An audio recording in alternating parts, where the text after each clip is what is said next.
दोस्तों आज की इस वीडियो में हम जानेंगे पानीपत के दूसरे युद्ध के बारे में, जो कि 1556 में हेमू और अकबर के बीच लड़ा गया था। और इस युद्ध में ऑलमोस्ट किंग हेमू यह युद्ध जीत ही गए थे और अकबर, जो कि उस समय मात्र 14 साल का था, उसकी सेना उसे इस युद्ध मैदान से निकालकर अफगानिस्तान ले जाने की तैयारी भी कर ली थी। लेकिन अब यहीं पर किंग हेमू से एक गलती हो जाती है, जिसकी वजह से एक अननोन तीर अचानक से आकर उनकी आंखों में लग जाती है, जिसकी वजह से किंग हेमू अपनी हाथी से नीचे गिर जाते हैं। अब उन्हें इस हालत में देखकर उनकी सेना का मनोबल गिरने लगता है और उनके कुछ सैनिक ये युद्ध मैदान छोड़कर भागने लगते हैं। अब इसे देखकर पीछे हट रही मुगल सेना वापस युद्ध मैदान में आती है और यह युद्ध भी जीत जाती है और एक झटके में भारत का पूरा इतिहास ऐसे से ऐसे हो जाता है। तो चलिए आज की इस वीडियो में जानते हैं कि आखिर किंग हेमू कौन थे, जिन्हें इतिहास ने आखिरी हिंदू राजा कहा, और उनसे ऐसी कौन सी गलती हुई जिससे उन्हें अपनी जान तक गंवानी पड़ी। तो चलिए बिना देरी किए जानते हैं पानीपत के दूसरे युद्ध के बारे में, वो भी बिल्कुल शुरू से। तो देखो, हम इस वीडियो को अच्छे से समझने के लिए इसे दो अलग अलग भागों में बांटेंगे, जिसमें पहला हेमू कौन थे और उन्हें आखिरी हिंदू राजा क्यों कहा गया, और दूसरा इस पानीपत के युद्ध के बारे में, जैसे कि दोनों लोगों के पास कितनी सेना थी और कैसे हेमू एक जीते हुए युद्ध को हार जाते हैं। तो सबसे पहले हेमू कौन थे और उन्हें आखिरी हिंदू राजा क्यों कहा गया।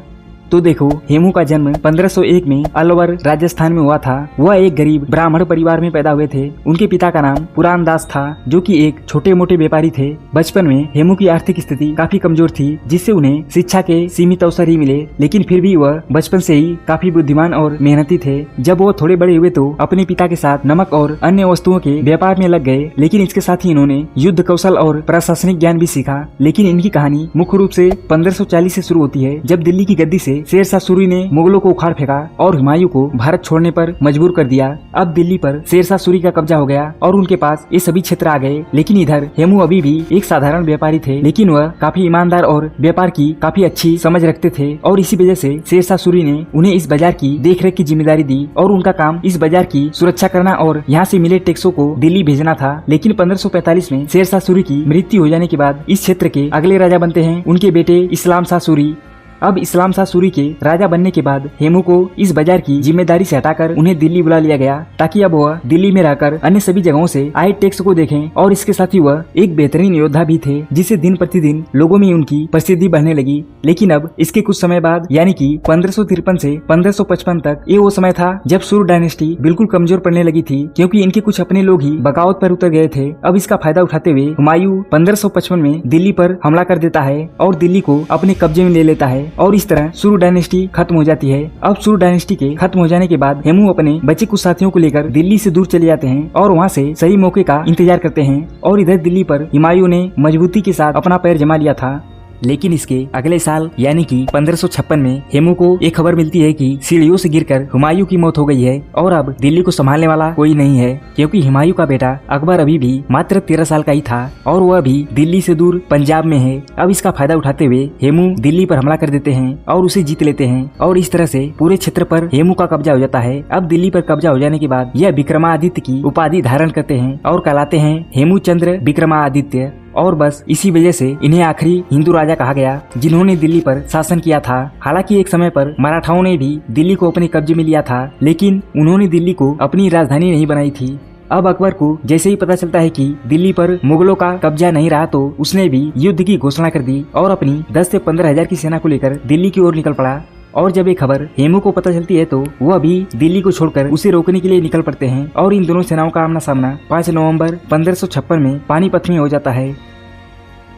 तो दोस्तों, अब तक तो आप सभी ने हेमू और इस युद्ध की शुरुआत कैसे हुई ये जाना। अब इसके दूसरे भाग में जानते हैं पानीपत के इस दूसरे युद्ध में क्या हुआ था। तो देखो, एक तरफ थे किंग हेमू, जो इससे पहले 22 से भी ज्यादा युद्धों को जीत चुके थे और उनके पास थी करीब 30,000 के आसपास सेना, और वहीं उनके सामने था अकबर, जो कि उस समय मात्र 14 साल का ही था और उसके पास थी 10 से लेकर 15,000 के आसपास सेना। अब एक कुछ डायग्राम है जिसकी मदद से हम समझेंगे कि किसके पास कितनी सेना थी और इस युद्ध में क्या हुआ था।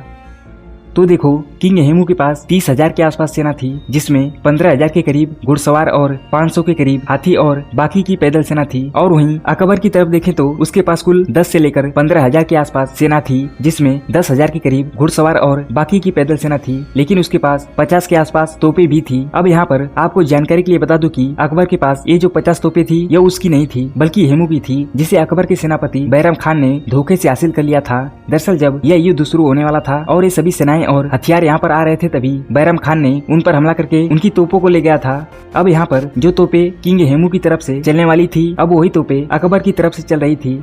अब किंग हेमू इन तोपों को देखकर ये समझ गए कि इन तोपों से हम नहीं बच सकते, इनसे बचने का सिर्फ एक ही रास्ता है कि उनके पास जल्द से जल्द पहुंच जाएं। अब किंग हेमू अपनी सभी सेना को आदेश देते हैं कि सभी लोग एक साथ तेजी से उनकी ओर बढ़ेंगे, लेकिन इस तरह से एक साथ आगे बढ़ने में ज्यादा खतरा था, क्योंकि ये तोपे उन्हें ज्यादा नुकसान पहुंचा सकती थी। लेकिन वह ये अभी जानते थे कि अगर हमें इन तोपों से बचना है तो हमें उसके पास जाना ही होगा। और इधर अकबर की तरफ देखा जाए तो अकबर युद्ध मैदान में ही नहीं था। दरअसल उसकी सेना को ये विश्वास ही नहीं था कि वह यह युद्ध जीत पाएंगे, जिसकी वजह से वह अकबर को इस युद्ध मैदान से कई किलोमीटर दूर हजारों सैनिकों के साथ रखे हुए थे, ताकि स्थिति कुछ बिगड़े तो अकबर को यहाँ से दूर कहीं ले जाया जा सके। अब अकबर के न होने पर उसकी पूरी सेना की जिम्मेदारी उनके सेनापति बैरम खान पर थी। अब युद्ध शुरू होता है और प्लान के अनुसार किंग हेमू की सेना तेजी से एक साथ उनकी ओर बढ़ती है, जिससे उनके काफी लोग इन तोपों का शिकार हो जाते हैं। लेकिन जैसे ही ये सेना उनके पास पहुंच जाती है तो ये दोनों सेनाएं हेड टू हेड आमने सामने आ जाती है। अब तोपों की बजाय इन दोनों सेनाओं के बीच युद्ध होने लगता है और इनमें ये मुगल सेना हारने लगती है। अब ये सभी लोगों को लग रहा था कि किंग हेमू ही यह युद्ध जीतेंगे और ये मुगल सैनिक भी उम्मीद छोड़ चुके थे और अकबर को यहाँ से अफगानिस्तान ले जाने की तैयारी भी कर चुके थे। लेकिन तभी उन्हें एक खबर मिलती है कि किंग हेमू मारे गए। दरअसल किंग हेमू अपने हाथी पर बैठकर युद्ध लड़ रहे थे, तभी अचानक से एक तीर आकर उनकी आंखों में लग जाता है, जिससे उनकी मौत हो जाती है और वह अपने हाथी से नीचे गिर जाते हैं। अब उन्हें इस हालत में देखकर उनकी सेना का मनोबल नीचे गिरने लगता है और कुछ लोग तो यह युद्ध मैदान छोड़कर भी भागने लगते हैं। अब इसका फायदा उठाते हुए बैरम खान ने अपनी सेना के साथ आगे की ओर बढ़ा और यह युद्ध भी जीत गया और एक झटके में भारत का इतिहास कुछ ऐसे से ऐसे हो गया।